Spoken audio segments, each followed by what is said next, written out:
오늘 하나님께서 우리에게 주신 말씀은 예레미야서 25장 2절에서 7절 말씀입니다. 예레미야서 25장 2절에서 7절입니다. 제가 봉독해 드리도록 하겠습니다. 선지자 예레미야가 유다의 모든 백성과 예루살렘의 모든 주민에게 말하여 이르되 유다의 왕 아몬의 아들 요시야 왕 13째 해부터 오늘까지 23년 동안 여호와의 말씀이 내게 임하기로 내가 너희에게 꾸준히 일렀으나 너희가 순종하지 아니하였느니라. 그러므로 여호와께서 그의 모든 종 선지자를 너희에게 끊임없이 보내셨으나 너희가 순종하지 아니하였으며 귀를 기울여 듣지도 아니하였도다. 그가 이르시기를 너희는 각자의 악한 길과 악행을 버리고 돌아오라. 그리하면 나 여호와가 너희와 너희 조상들에게 영원부터 영원까지 준 그 땅에 살리라. 너희는 다른 신을 따라다니며 섬기거나 경배하지 말며 너희 손으로 만든 것으로서 나의 노여움을 일으키지 말라. 그리하면 내가 너희를 해하지 아니하리라 하였으나 너희가 내 말을 순종하지 아니하고 너희 손으로 만든 것으로서 나의 노여움을 일으켜 스스로 해하였느니라. 여호와의 말씀이니라. 여러분, 플라멩코 춤이라고 하십니까? 보니까 모르시는 눈치인 것 같은데 그 스페인의 전통적인 춤이에요. 한번 사진을 보여주시면 좋을 것 같은데 이런 거 가끔 보셨죠? 와, 열정적으로 옛날에 그 김태희가 이 컨셉으로 한 15년 전에 그 핸드폰 광고 찍은 적이 있었는데 굉장히 정열적인 춤이에요. 옷부터가 빨간색이잖아요. 스페인이 이제 굉장히 더운 나라인 만큼 굉장히 춤도 열정적이고 박자도 굉장히 좋고 그런 어마어마한 뜨거운 그런 춤입니다. 옷도 완전 빨간색이고 기타도 반주가 기가 막히고 막 그래서 엄청나게 멋있는데 우리 같은 사람들이 관광객으로 가서 보면 와 하면서 녹슬리 입고 볼 만큼 아주 사람을 딱 이렇게 사로잡고 이렇게 휘감는 그런 매력 있는 그런 춤입니다.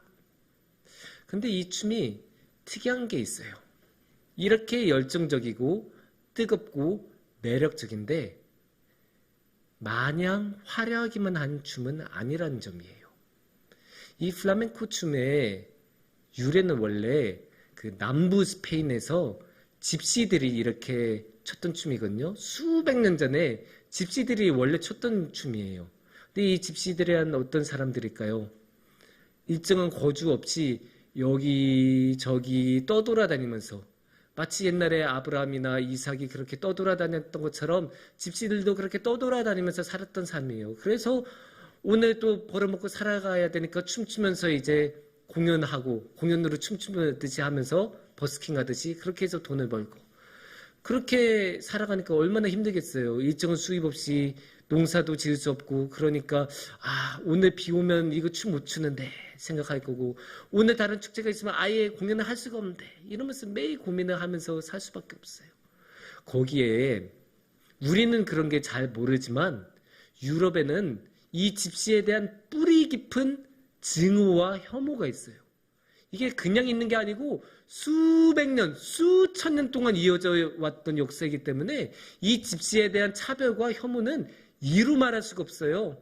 그런 것을 이 집시들이 계속 당해왔으니까 얼마나 마음이 힘들었겠어요.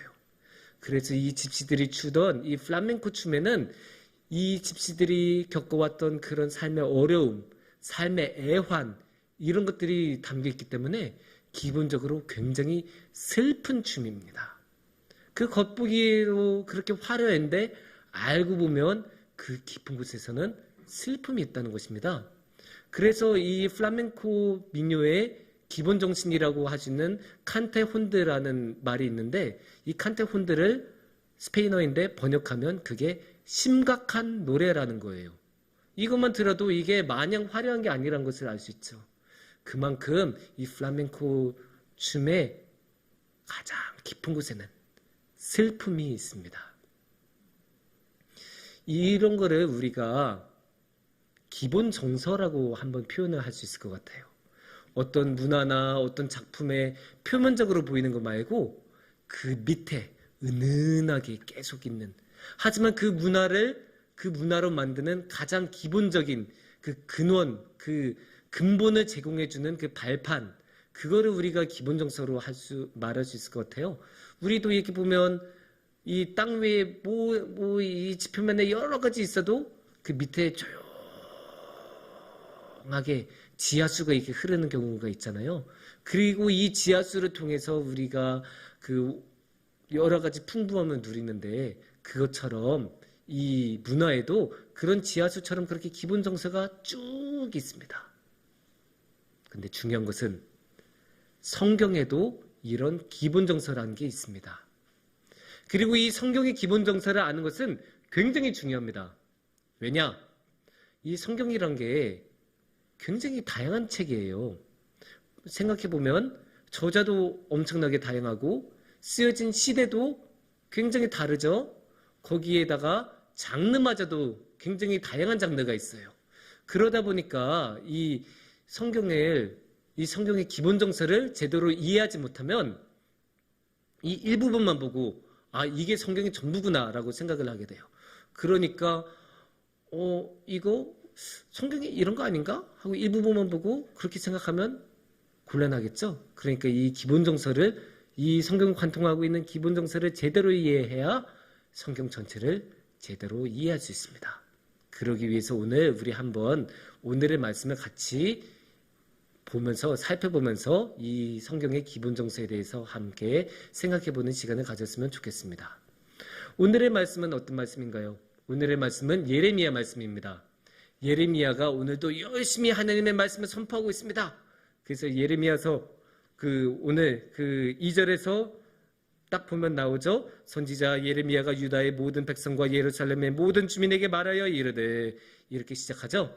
오늘도 예레미야는 예언자로서 자신의 직업을, 열일을 다하고 있습니다. 최선을 다해서 하나님의 말씀을 선포하고 있습니다.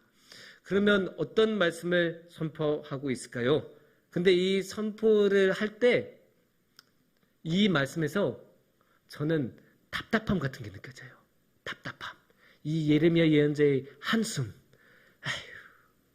이러면서 왠지 예언했을 것 같다는 느낌이 들어요. 왜 그러냐면 3절을 보면 이렇게 나옵니다. 3절을 보시면 유다의 왕 아몬의 아들 요시 왕 13째 해부터 오늘까지 몇 년 동안? 23년 동안 여호와의 말씀이 내게 임하기로 내가 너에게 꾸준히 일렀으나 너희가 순종하지 아니하였느니라. 한숨이 나오죠. 아니 자녀한테 야 이것 좀 해라 라고 말을 했는데 안 해요. 두 번째 말해요. 또 안 해요. 세 번째 말해요. 또 안 해요. 그러면 그때부터 뭔가 올라오기 시작하죠. 그런데 이 이스라엘 백성들은 얼마나 걸렸다고요? 23년이나 말했는데 말을 듣잖아요. 23년 동안. 아니 그냥 저 같은 평범한 사람도 아니에요. 예레미야잖아요. 예레미야라는 그 성경에도 이렇게 중요한 부분을 차지할 만한 뛰어난 예언자, 하나님의 말씀을 누구보다도 잘 전하던 예언자, 그 예언자가 23년이나 말을 했으면 그러면 알아들을 만도 하고 그러면 따를 만도 한데 이 이스라엘 사람들은 그러지가 않아요. 이 이스라엘 사람들은 끝까지 뭘 안 했다고요? 순종을 안 했어요. 그러니까 예레미야의 마음이 얼마나 답답하고 상처받고 얼마나 한숨이 나왔을까요?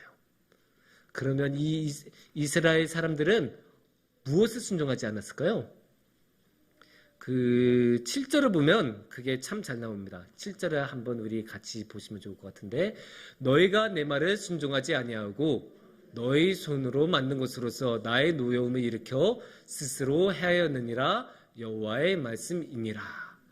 순종하지 아니하고 손으로 만든 것으로 노여움을 일으켰다고 하죠. 이거를 조금 더 잘 이해하려면 6절을 보시면 돼요. 6절을 보시면 그 맥락이 조금 더 잘 이해가 됩니다. 너희는 다른 신을 따라다니며 섬기거나 경배하지 말며 너희 손으로 만든 것으로서 나의 노여움을 일으키지 말라. 그러면 내가 너희를 해하지 아니하리라 하였으나. 그러니까 이게 뭐예요? 이 손으로 만들었다는 것은 결국 다른 신에 관한 거죠. 그러니까 하나님을 믿으라, 하나님을 따르라 라고 하나님은 수없이 많이 말씀하셨는데 이스라엘 사람들은 그 말씀을 듣지 않고 다른 신을 따르고 다른 신을 따르면서 다른 신을 본따서 손으로 만든 것, 그러니까 그게 뭐예요? 우상을 계속 섬겼다는 거예요. 그 우상을 섬기니까 하나님은 당연히 안 좋게 보신 거고, 하나님은 당연히 나를 믿어야지 왜 저 다른 신들 저런 우상들을 믿느냐라고 말씀하시니까 당연히 이 이스라엘 사람들은 순종을 안 한 것입니다. 그렇게 순종을 안 하고 계속 다른 신들에게나 가요. 그러면 그에 대한 반응은, 하나님의 반응은 무엇일까요? 명확히 나오죠? 노여움이라고 합니다. 노여움이란 반응을 해요. 6절을 보시면, 6절에 다시 한번 보시면, 너희 손으로 만든 것으로서 나의 노여움을 일으키지 말라 라고 분명히 이야기하고 계시죠. 7절에도 다시 나옵니다. 이 노여움이란 게 7절을 보시면 나의 노여움을 일으켜 스스로 해야였느니라 이렇게 말씀하고 계세요. 이게 어떤 말이냐면, 너네 다른 신 섬기지 마. 다른 신 섬기면 나 진짜 화나거든. 그러니까 다른 신 섬기지 마. 그런데 다른 신 섬기잖아요. 야, 내가 그렇게 말했는데도 다른 신을 섬겨? 이런데도 내가 화가 안 나? 나 이러면 화가 날 수밖에 없어. 그거 내가 그냥 화낸 게 아니고 너네가 나를 화내게 만든 거야. 이 말씀이에요. 그러니까 이 말은 뭐예요? 자업자득이다. 너네가 그렇게 화를 내게 해서 어쩔 수가 없다. 그럼 이 노여움의 결과는 또 뭐라고 합니까? 다시 한번 6절과 7절을 봐야 되는데 6절부터 보시면 마지막에 이렇게 나오죠. 그리하면 내가 너희를 해하지 아니하리라 하였으나 7절을 보실게요. 나의 노여움을 일으켜 스스로 해하였느니라 이렇게 말하죠. 너네가 그렇게 나 화나게 안 나면 나도 화내지 않고 너희를 해하지 않아. 그런데 너네가 나를 화내게 만들었잖아. 그래서 그 해가 너희한테 간 거야. 이거야말로 전형적인 자업자득이고, 하나님께서 그렇게 하지 말라고 분명하게 경고하셨는데 그 경고를 완전히 무시했으니까 당연히 그에 대한 책임은 이스라엘 사람들이 질 수밖에 없는 것입니다. 그래서 하나님의 노여움 때문에 이스라엘 사람들은 해함을 받고, 그 해함이란 게 결국 뭘까요? 징벌, 하나님의 벌을 받을 수밖에 없는 상황이 됩니다. 이게 굉장히 논리적이고 굉장히 당연한 일이잖아요. 못된 짓을 했고 잘못한 일을 했으면 벌을 받을 만하죠. 벌 받을 만한 짓을 했으면 벌을 받는 거고, 하나님께서 분명히 하지 말라고 했는데 하면 당연히 혼날 수밖에 없는 거예요. 우리도 당연히 그렇게 생각을 합니다. 그런데 이렇게 노여움에 관한 이야기를 하면 이상하게 여기는 분들이 계세요. 아니, 하나님 왜 그렇게 화를 내세요? 그게 그렇게 정색할 일이에요? 아니, 언제는 하나님 노하기를 더디하신다면서요. 언제는 용서하신다면서요. 언제는 용서 하나님이라고 하면서 왜 그렇게 화를 내시고 왜 그렇게 벌을 내리십니까? 그렇게 말하는 사람들이 있어요. 심지어 신학자들 중에서도 구약에 나온 그런 벌을 내리시는 하나님하고 신약에 나온 용서의 하나님하고는 같다고 볼 수 없다. 신학자들 중에서도 그런 분들이 계세요. 저는 도무지 그게 공감이 안 가는데 저도 한숨이 나옵니다. 근데 그런 결론이 나온 것은 이유는 명확해요. 성경의 기본 정서를 이해하지 못해서예요. 그러니까 그런 오해를 하는 거예요. 오늘의 말씀을, 오늘의 본문을 제대로 이해하려면 5절을 정확하게 봐야 돼요. 5절 말씀을 보시면 이렇게 나오죠. 그가 이르시기를 너희는 각자의 악한 길과 악행을 버리고 돌아오라. 그리하면 나 여호와가 너희와 너희 조상들에게 영원부터 영원까지 준 그 땅에 살리라. 여기서 우리는 돌아오라라는 말에 강조를 해야 돼요. 돌아오라. 하나님께서는 이스라엘 사람들이 돌아오기를 원하세요. 지금 갔잖아요. 하나님한테서 멀리 떨어졌잖아요, 지금. 하나님한테서 멀리 떨어져서 저 우상들을 섬기고 다른 신들을 섬기고 있는데 하나님께서는 지금 애끓는 마음으로 말한 거예요. 돌아와. 아직 안 늦었어. 나와 함께 하자. 나한테 와. 제발 나한테 와. 나한테 오기만 하면 영원부터 영원까지 이곳에서 같이 함께 할 수 있어. 하나님께서 이렇게 말씀하고 계시는 거예요. 이게 진심이란 것을 알 수가 있는 구절이 나와요. 4절을 보시면 돼요. 4절을 보시면 뭐라고 나옵니까? 그러므로 여호와께서 그의 모든 종 선지자를 너희에게 끊임없이 보내셨으니 너희가 순종하지 아니하였으며 귀를 기울여 듣지도 아니하였도다. 여기서 뭐가 중요하겠어요? 끊임없이. 하나님께서는 끊임없이 시도하셨어요. 한 번, 두 번, 세 번. 우리의 참석은 그 정도로 끝나요. 3번 정도면 끝나죠. 근데 하나님은 안 그러세요. 10번, 100번, 1000번 끊임없이 계속 보내세요. 그러면서 이번만큼은 다르겠지. 이번만큼은 내 말을 듣겠지. 아니 이 정도 상황까지 오면 내 말을 듣지 않을까.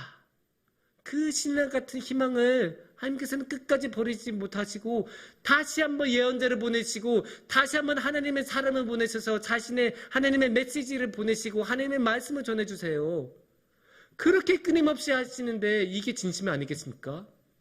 그렇게 꾸준하게 그렇게 끝없이 우리에게 돌아오라 돌아오라 돌아오라 간곡하게 말씀하시는데 이게 진심이 아니겠습니까?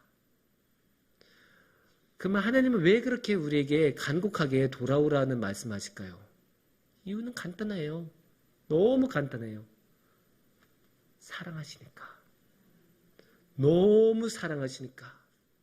아무리 잘못을 저질렀고 마치 간음과 같은 일을 이 이스라엘 사람들이 계속 저지른 것인데도 불구하고 하나님께서는 이스라엘 사람들을 인간을 너무나 사랑하셨기 때문에 그래도 포기하시지 못하시는 거예요. 그래서 포기하시지 못하고 계속 이번에는 다르겠지 싶으면서 이번만큼은 돌아와 달라고 꼭 돌아와 달라고 간구하고 간곡하게 만류하고 다시 한번 하나님의 사람을 보내서 전하고 선포하게 하시는 겁니다. 여기서 알 수 있는 게 뭡니까? 이 사랑이라는 게 진짜라는 거예요. 이 사랑이라는 게 성경의 기본 정서란 거예요. 이 사랑이야말로 기본 정서이기 때문에 이 사랑으로 우리는 모든 것을 이해하고 성경을 해석하고 성경을 이해해야 돼요. 이 사랑이 어떤 사랑입니까? 모든 것을 품으시는 사랑, 끝까지 지켜주시는 사랑, 끝까지 기다려주시는 사랑, 우리를 위해서 십자가라도 지시는 사랑, 우리가 지옥에 있다면 지옥에서라도 우리를 끄집어내려고 노력하시는 그 사랑, 자신의 모든 것을 내어주시는 사랑, 그 사랑이 성경의 기본 정서예요. 이 기본 정서로 우리가 다시 한번 그 노여움을 읽으면 어떻게 될까요? 그렇다면 우리는 오늘의 말씀에 나온 노여움을 이렇게 이해할 수 있어요. 오늘의 말씀에 나온 노여움은 그냥 화내는 게 아니에요. 그냥 이제는 끝이야, 이제 헤어져 하면서 화내는 거 아니에요. 화내도 아무리 화가 나도 끝까지 이스라엘 사람들의 사랑은 끊어져 있지 않아요. 이 줄은 끝까지 붙잡고 계시는 거예요. 붙잡으시면서 화를 내시는 거예요. 그거 우리가 어디서 볼 수 있어요? 자식을 혼내는 부모의 사랑. 우리가 자녀를 키우다 보면 자녀를 혼낼 수도 있죠. 혼내야 되는 그런 상황이 있지 않습니까? 자녀가 정말로 인간의 도리를 다하지 못할 때 그거를 혼내지 않으면 어떻게 하겠습니까? 그거를 바로 잡아줘야 되는 게 당연한 부모의 의무 아닙니까? 그런데 그때 부모가 자녀한테 그렇게 혼냈다고 해서 그 자녀를 미워합니까? 그 자녀를 증오합니까? 아니죠. 끝까지 사랑하는 마음으로 하는 거 아니에요. 그렇게 혼내면서도 부모의 마음도 똑같이 아프지 않습니까? 물론 우리가 자녀를 혼낼 때 어떨 때는 그 화에 우리가 삼켜질 때도 있어요. 하지만 그럼에도 불구하고 끝까지 우리는 자녀가 잘 되었으면 하는 마음. 비록 우리가 그 방법과 표현이 잘못됐을지는 몰라도 이 자녀를 향한 사랑만큼은 흐트러지지 않아요. 그런 사랑으로 우리는 자녀를 가르치고 훈계하고 혼내는 것 아닙니까? 오늘의 말씀에서 나오는 하나님의 노여움도 그런 뜻입니다. 이 노여움 자체가 목적이 아니에요. 그냥 감정을 그냥 발산하고 그냥 화를 내시는 게 아니에요. 돌아오라. 돌아오라. 그 돌아오라는 그 말을 하기 위해서 하나님께서는 그 애끓는 심정으로 노여움으로 화를 내시고 돌아오게 하시려고 그 사랑을 베푸시려고 하나님께서는 그렇게 애달픈 마음으로 화를 내신 것입니다. 이게 사랑의 기본 정서로 보았을 때의 노여움이고, 그렇기 때문에 이 노여움이란 그냥 화를 내는 것이 아니고 그냥 무절제한 분노가 아니라 주님의 너무나도 귀한 사랑의 표현입니다. 오히려 하나님께서 화를 내시지 않으시고 내버려 두시는 것, 무관심한 것, 그게 더 큰 사랑의 부재예요. 아예 내버려 두시고, 그래? 그러면 너 알아서 해봐. 너 내 사랑 필요 없지? 네 알아서 살아. 이게 더 무서운 거예요. 생각해 보세요. 우리가 하루라도 하나님 없이 살 수 있어요? 우리가 무엇 하나라도 하나님 없이 제대로 해낼 수 있는 것 있겠습니까? 무언가는 할 수가 있겠죠. 그러나 그 모든 것의 끝은 결국 잘못되는 것이고 파멸이고 죽음으로 흐를 수밖에 없어요. 그렇기 때문에 하나님께서 혼내시는 것이라도 우리와 함께 해주시면 그거는 우리에게 은혜가 되는 거고, 그 혼내시는 것, 그 노여움으로 그 안에서 우리는 주님의 사랑을 찾아볼 수 있습니다. 사랑하는 성북중앙교회 여러분, 사랑하는 성도님들, 우리가 살다 보면 하나님이 잘 이해가 안 될 때가 있어요. 우리가 너무나 힘들 때, 우리가 너무나 간절히 원한 것이 있었지만 그게 이루어지지 않을 때, 우리 너무나도 사랑하는 사람을 우리가 잃었을 때 우리는 너무나 마음이 아프고, 왜 하나님이 지금 도와주시지 않으셨을까? 왜 하나님은 나에게 이런 큰 어려움을 주실까? 이런 생각이 들 수 있습니다. 그런 생각이 들면 인생의 회의도 들고 믿음이 흔들리기도 합니다. 하지만 그럴 때마다 성경의 기본 정서를 다시 한번 떠올리시기 바랍니다. 이 성경 전체에 도도하게 조용하게 흐르고 있는 그 사랑의 물결, 그 사랑의 물결을 기억하신다면 주님께서는 우리가 너무나도 아파할 때 우리보다 더욱더 아파하는 마음으로 십자가에 함께 우리와 울고 계신다는 것을 우리는 기억하고 바라보게 될 것입니다. 우리가 그 주님과 함께 할 때 우리는 어떠한 상황에서도 그 주님의 크신 사랑으로 우리의 마음이 충만해지실 것입니다. 기도하겠습니다.